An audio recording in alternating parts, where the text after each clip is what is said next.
আসসালামু আলাইকুম। আশা করি সবাই ভালো আছেন। আপনারা নিশ্চয়ই এই জায়গাটা চিনতে পেরেছেন। জি, এইটা আমার খুব প্রিয় একটা জায়গা। আসলে সবথেকে বেশি বৃষ্টির সময় আমি এই জায়গাটাকে অনেক মিস করি। কথা বলতে গেলে আসলে এখানে বসলে না, এই আলোতে, এই সুন্দর এই পরিবেশে বসলে অনেক কিছুই স্মৃতিচারণ হয়।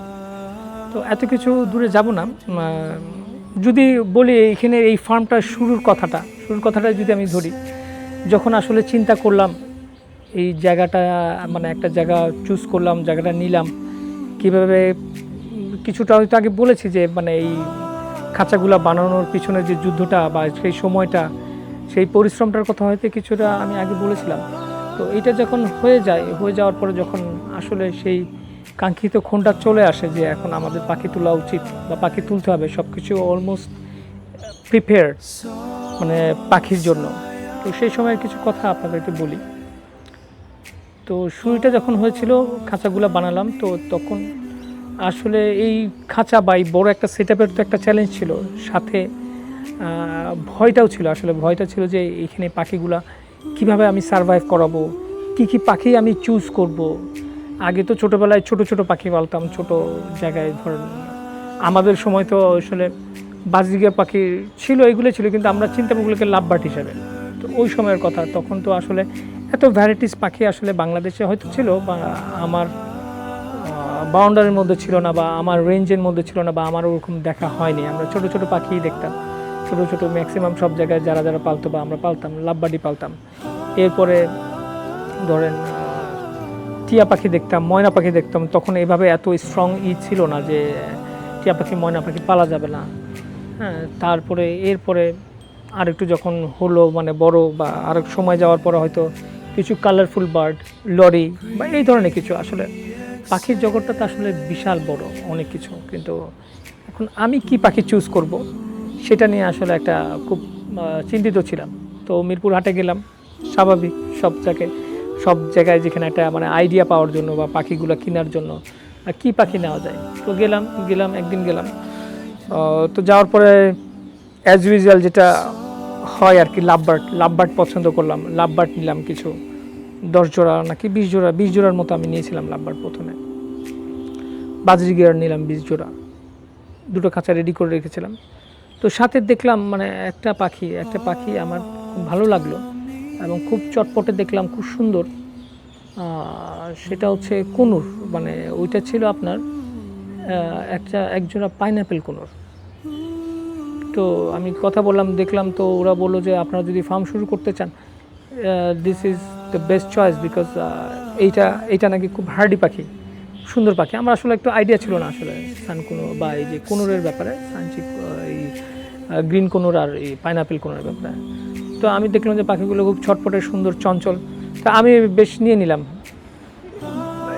তো নেওয়ার পরে যখন আসলাম, ওগুলাকে খাঁচায় দিলাম, করলাম। তো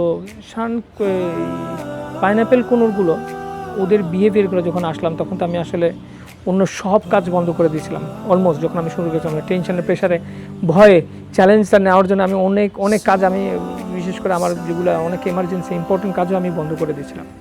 তো এখানে ছিলাম। তো এইখানে থাকার পরে আসলে না, ওই পাইনঅ্যাপেল কুনুরের আমি প্রেমে পড়ে যাই। মানে অ্যাকচুয়ালি পাইনঅ্যাপেল কুনুর দিয়ে কুনুর প্রজাতির প্রেমে পড়ে যায়। কিন্তু এর মধ্যে আরেকটা পাখি, মানে অ্যাকচুয়ালি আমার পছন্দের কালার হচ্ছে নীল। তো অ্যাকচুয়ালি ব্লু কনুর যখন শুনলাম, বা আর কী কনুর পাখি যখন আমি চেক করছি আর দেখছি আর কী কনুর পাখি এখানে পাওয়া যায়, অ্যাভেলেবেল পাওয়া যায় কোনো খামারের কাছে বা মিরপুর হাটে, কোথা থেকে, বা আরও অনেক যে সোর্সগুলো আছে, কোথায় কিভাবে আমি পাবো। তো আসলে তখন চেক করতে লাগলাম যে মানে ব্লু কনুটা কীভাবে কালেকশন করা যায়। তো ব্লু কনুরটার জন্য আসলে কী বলবো, আমি কিন্তু অনেক জায়গায় ঘুরেছি শুধুমাত্র ব্লু কনুর জন্য, যেহেতু আমার ফেভারিট কালার হচ্ছে নীল। আমি হচ্ছে নীল কনুরটা আমি রাখবো। তো অনেক জায়গায় ঘুরলাম, অনেক খামারের সঙ্গে কথা বললাম, অনেক জায়গায় অনেককে বলে রাখলাম, পরিচিত যারা আছে বা যাদের সঙ্গে নতুন পরিচয় হয়েছে, বা মিরপুর হাটে যাদের সঙ্গে কথাবার্তা হয়, বা বিভিন্ন জায়গায় বিভিন্ন যত সোর্স আছে, আমি সবাইকে বলে রাখলাম আমার জন্য ব্লু কনুর লাগবে, আমি ব্লু কনুর নিতে চাই। তো ব্লু কনুরটা আমি ফার্স্ট একটা পেয়ার পেয়েছিলাম। একটা পেয়ার পেতে আমাকে সময় অলমোস্ট মোর দেন 1.5 মান্থ আমাকে ওয়েট করতে হয়েছিল। অ্যাকচুয়ালি যখন আমি ব্লু কোনোটা পাই, ব্লু কোনোটা দেখার পরে দেখলাম আসলে কিন্তু ওটা ব্লু না, টারকুইজ ব্লু, মানে একটু গ্রিনিশ ভাব আছে, ব্লু আছে, গ্রিন আছে, আবার এই দিকটা সাদা, একটু অ্যাশ কালারের মতো, একটু ক্রিম কালারের মতো। ব্লু না হলেও কিন্তু আসলে পিওর ব্লু না হলেও কিন্তু আমার পাখিটা খুব পছন্দ হলো।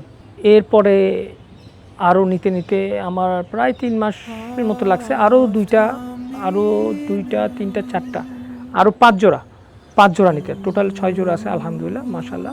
সবচেয়ে বড় কথা হচ্ছে পাখিগুলা যখন এখানে আসে তারা কিন্তু আসলে খুবই ভীত ছিল। মানে আমি যেটা মনে করেছিলাম যে ওই সাঞ্চি কনুর বলেন বা অন্যান্য কনুর যেগুলো আছে ওদের মতো এরা খুব কাছে আসবে বা মানে আমার সঙ্গে আমার হাতে খাবে বা ফ্রেন্ডলি বিহেভ করবে, বাট তারা ওরকম ছিল না।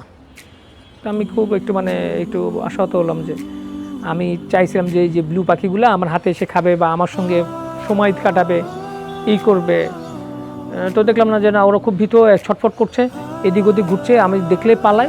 আচ্ছা ঠিক আছে, ওকে। তো আমি একদিন কী করলাম, এখানে আসলাম, এরপরে ব্লু কোনোর তো আমি তো আসলে সবসময় এখানে সময় দিতে পারি না। তো যেদিন আসলাম সেই প্রথমে আমি ব্লু কোনোর, আমি খুব টায়ার্ড ছিলাম সেদিন, তো ব্লু কোনোরের খাঁচায় ঢুকলাম। তখন আমার কাছে 3 পেয়ার ছিল, সেই সময় 3 পেয়ার ছিল শুধু, 1 পেয়ার নিয়েছি। এরপরে আবার যখন 2 পেয়ার পেলাম, কিন্তু একটা পেয়ার বা 2 পেয়ার এরকম করে আমি পেয়েছি, আমি তো একসাথে সবগুলো পাইনি। তো নেওয়ার পরে যখন ছিল, প্রথমে মনে করেছিলাম আসলে 1 পেয়ার দিয়েছে, ওই তো ওরা একলা একলা থাকছে, ভয় পাচ্ছে, সেজন্য আবার নিয়েছি, এভাবে করে আসলে এখন 6 পেয়ার আছে। তো ঢুকলাম, দেখি যে ওরা খুব ভয়ে ভীত, একদম কর্নারের উপরে উঠে ঝুলে, মানে একদম ওই খাঁচার কর্নারগুলো বা ওই যে আপনার কোনো জায়গায় লুকানো যায়, মানে কোথায় লুকানো যায় সেই অবস্থা তাদের। ধরেন আমি কোনো খাঁচায় মনে এরকম সময় ছিলাম না, আমি অলমোস্ট 20 মিনিটস প্লাস আমি ওদের খাঁচায় ছিলাম। এই হাতটা এভাবে বাড়িয়ে, মানে খাবার নিয়ে বাড়িয়ে আয় আয় আয় আয়, কত কিছু যে কবিতা গল্প তাদেরকে শোনালাম হাত ব্যথা করে। হ্যাঁ, শোনাতে প্রায় অলমোস্ট দেখেন প্রায় 12 to 15 মিনিটস তারা আস্তে আস্তে কাছে আসতে লাগলো, আসার পরে তারপরে আমরা কাছে আসলো, তারপরে দূর থেকে ওই যে খাঁচার মধ্যে পা দিয়ে মাথা একদম সামনে টান করে আমার হাত থেকে একটা দুইটা নিল। আমার মানে ওই ফিলিংসটা আসলে খুবই মানে আমার এখনও মনে আছে। মানে এই যে এখানে আসলাম আপনাদেরকে বলার জন্য, মানে এই স্মৃতিটা, মানে আমার সুখর স্মৃতির মধ্যে এটা ওয়ান অফ দ্য বেস্ট। মানে ওরা আমার কাছে আসলো খাঁচার ওখান থেকে, মানে খাঁচাটা শক্ত করে ধরে ঘাটটা সামনে এনে তারা খাবারগুলো খাওয়ার চেষ্টা করলো। একটা আসলো প্রথমে, তারপরে 2টা আসলো, 3টা আসলো, 4টা আসলো। তো তারপরে দেখলাম যে এরপরে ওদের অন্য কারো কাছে কিন্তু ওরকম মানে অতটা তারা ফ্রি হয়নি, কিন্তু আমি যখন আসতাম তখন দেখলাম যে ওরা কাছাকাছি আসে বা আমার কাছে আসতে চায় বা আমার কাছ থেকে হয়তো তারা খেতে চায়। আমি তো আর বুঝিনি, হয়তো ব্যস্ততার কারণে, অন্য ঝামেলার কারণে।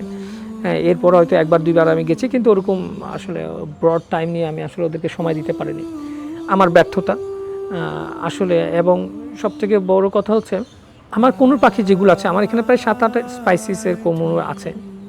ফার্স্ট বেবি মানে বেবি নট সরি, তারা কিন্তু ফার্স্ট ডিম দিয়েছিল খুশি। তো এর মাঝখানে আমি মানে খবর নিতাম যে ব্লু কোনুরের কী অবস্থা, ব্লু কোনুরের বাচ্চা হয়েছে কিনা। অন্যগুলোর আগে কিন্তু সবার আগে আমি জিজ্ঞেস করতাম ব্লু কোনুরের বাচ্চা হয়েছে কিনা, ব্লু কোনুরটা কোথায়, মানে কী অবস্থা, ওরা সব ঠিক আছে কিনা। তো হঠাৎ করে আলহামদুলিল্লাহ তারা তিনটা বেবি, মানে 3টা বাচ্চা দিয়েছিল, ডিম দিয়েছিল। তার মধ্যে 2টা ফার্টেল হলো, বাচ্চা হলো আলহামদুলিল্লাহ বড়। আরেকটা ভিডিওতে দেখবেন, আমি হয়তো তাদের বাচ্চাকে নিয়ে আমি একটা ভিডিও দিয়েছি, ওটা ইনশাআল্লাহ দেখবেন আপনারা। মানে এটাই আর কি, মানে পাখিদের আসলে যখন এই সময়গুলো যখন আমি পার করেছি, তখন কিন্তু আসলে এই জিনিসগুলো কিন্তু আমি বুঝিনি যে এইগুলো এক একটা ছোট একটা মেমোরি চিপের মতো আমার এখানে গেঁথে যাবে একটা সুখ স্মৃতি হিসাবে। আসলে পাখিদেরকে নিয়ে যদি আমি বলতেই থাকবো, মানে এত হয়তো বলতে থাকবো, মনে করেন 10% বলতে পারবো। মানে পাখিদের জগৎটা মানে আমার মনের ভিতরে এত বড় একটা জায়গা করে নিয়েছে, এবং এই পাখির জগৎটা নিয়েই আসলে আরও সামনে এগোতে চাই। এই সুখ স্মৃতিগুলো নিয়ে আসলে থাকতে চাই, আরও সুন্দর এইসব জঞ্জাল মুক্ত পৃথিবীতে থাকতে চাই। পাখিদের ভালোবাসা, প্রকৃতির প্রেম নিয়েই আপনাদের সাথে থাকতে চাই। সবসময় আপনারা ভালো থাকবেন, সাথে থাকবেন। ধন্যবাদ।